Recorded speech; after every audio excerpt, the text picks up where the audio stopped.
Subscribe कीजिए बिन Nasir network को और हमारी फैमिली का हिस्सा बनिए।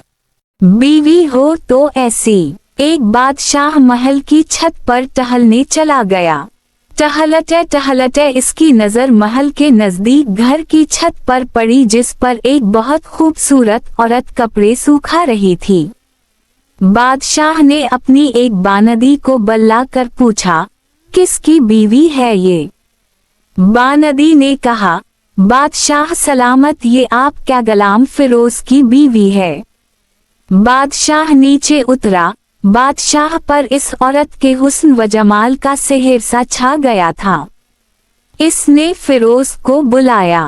फिरोज हाजिर हुआ तो बादशाह ने कहा, फिरोज, हमारा एक काम है। हमारा ये खत फला मुल्क के बादशाह को दे आव और इसका जवाब भी उनसे ले आना। फिरोज इस खत को लेकर घर वापस आ गया। खत को अपने तकिए के नीचे रख दिया। सफर का सामान तैयार किया।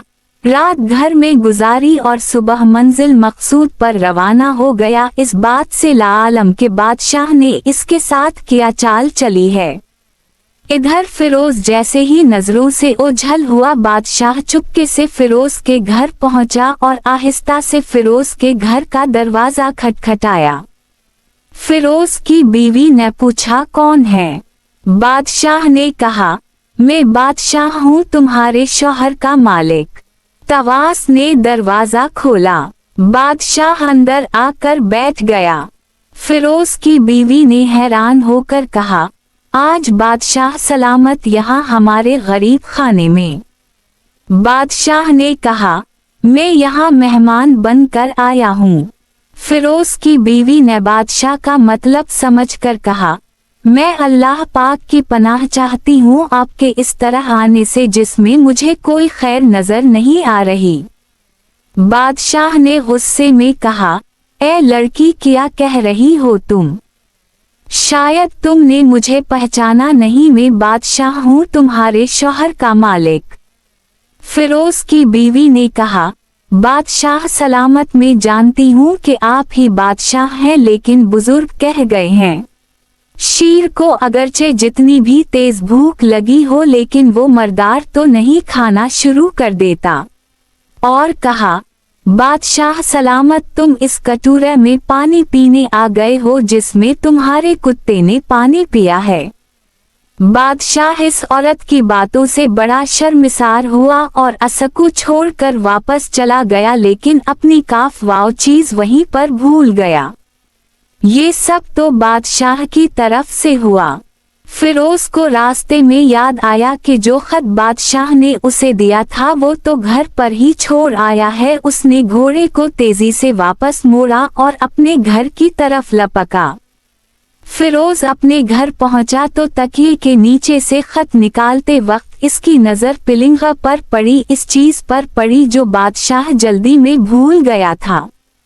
फिरोज का सर चकरा कर रह गया और वो समझ गया कि बादशाह ने उसको सफर पर सिर्फ इसलिए भेजा ताकि वो अपना मतलब पूरा कर सके। फिरोज किसी को कुछ बताए बगैर चुपचाप घर से निकला। खत लेकर वो चल पड़ा और काम खत्म करने के बाद बादशाह के पास वापस आया तो बादशाह ने इनाम के तौर पर उसे 100 दीनार दिए। फिरोज दीनार लेकर बाजार गया और औरतों के इस्तेमाल के कीमती कपड़े और कुछ तोहफे भी खरीद दिए। घर पहुंचकर बीवी को सलाम किया और कहा, चलो तुम्हारे मैके चलते हैं। बीवी ने पूछा, ये क्या है? कहा, बादशाह ने इनाम दिया है और मैं चाहता हूँ कि ये पहनकर अपने घर वालों को भी दिखाओ। बीवी, जैसे आप चाहिए। बीवी तैयार हुई और अपने वालिदैन के घर अपने शौहर के साथ रवाना हुई। दामाद और बेटी और इनके लाए गए तोहफे को देखकर वो लोग बहुत खुश हुए। फिरोज बीवी को छोड़कर वापस आ गया और 1 महीना गुजरने के बावजूद ना बीवी का पूछा और ना असकू वापस बुलाया। फिर कुछ दिन बाद इसकी जूजी के बे 2 चश्मी अलिफ इससे मिलने आए और इससे पूछा, फिरोज आप हमें हमारी बहन से गुस्से और नाराजगी की वजह बताएं या फिर हम आपको काजी के सामने पेश करेंगे।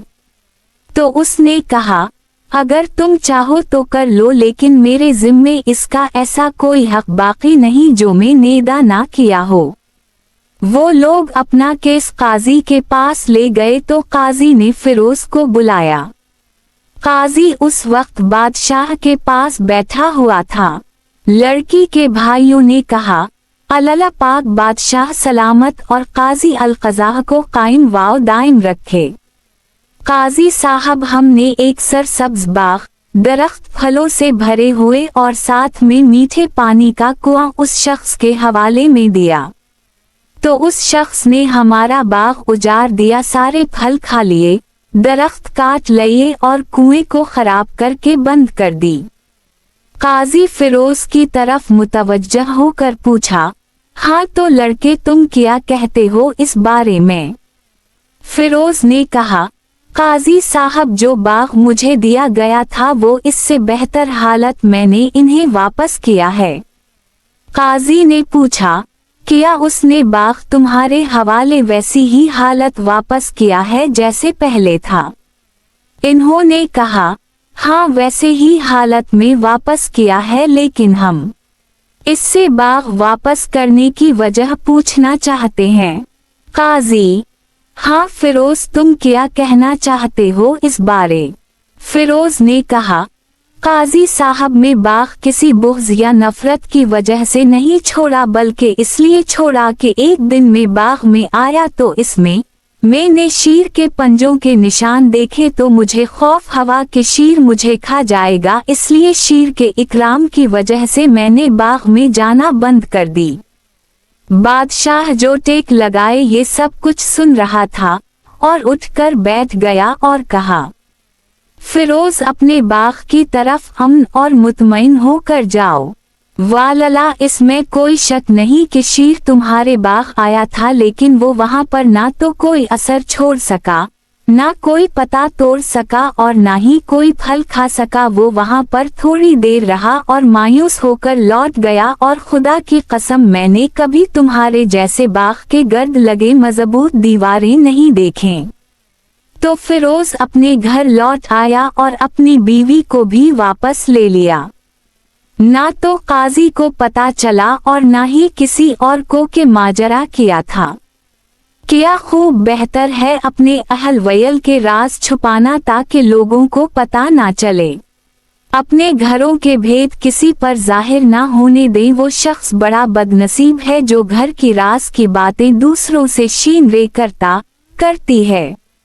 अल्लाह पाक अपने महबूब पाक सल्लल्लाहु अलैहि वसल्लम के सदक़े आप तमाम मुसलमानों की जिंदगी खुशियों से भर दे, आपको, आपके अहल वयल को और आपके माल को अपने हिफ्ज़ व अमान में रखे। आमीन।